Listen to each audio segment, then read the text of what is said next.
What's up? Today we're going to be going over the snatch, the different technical components and the cues I personally like to use when helping an athlete develop their snatch proficiency.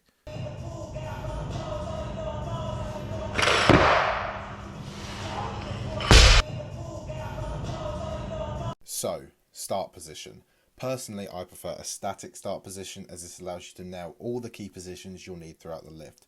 I like to start bottom up, which allows you to keep the lats and lower back nice and tight, which will keep the bar closed throughout the lift. Key things to focus on: arms loose, legs engaged, which will allow for maximum extension later on in the lift. Always important to remember, if you start the lift right, the rest of it should hopefully be right as well. Now we've got the bar to our knees. This is simply a continuation of the start, keeping everything the same: back tight, core braced, arms loose and legs engaged. Whether your shins are vertical or not is simply up to your own anatomy, so don't worry about it too much. The key thing to think about is continuing to stand up and keeping your shoulders over that bar.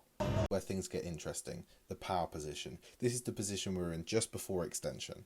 It's important to maintain that tightness we've built up all the way throughout the lift and ensure we have even foot pressure with a slight bias towards the balls of our feet, and our shoulders should still be over that bar. This is the most important part. Providing everything prior to the extension is correct, this will feel effortless, despite it being the most powerful part of the lift. In order to reach maximal extension, you want to mimic doing a straight-legged jump and squeezing those quads as hard and as tight as you can. Right, so you've extended. What now? At this point, the bar is almost weightless. It's just floating in the air. What you want to do now is working on shrugging your traps as hard as you can to keep that bar close and giving it a little bit extra velocity so you can get under it as quickly as possible. As you can see, at this point, my feet are back on the ground. The bar is at absolute maximum height it's going to be. At this point, it's important to just maintain tight, keep that upper back tightness, and just drop underneath with the arms, catching it as tight as you possibly can. This is the catch, or the bottom position. At this point, the majority of the lift is done, but doesn't mean you can switch off yet. Keep tight, keep those elbows locked out, and the bar roughly around the crown of your head, although this will vary depending on your level of overhead mobility.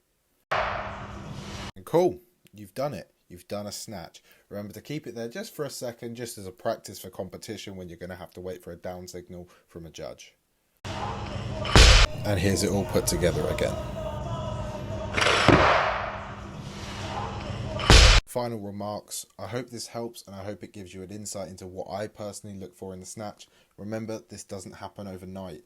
Many professionals spend a large majority of their lives developing these skills, so listen to your coach and rush slowly.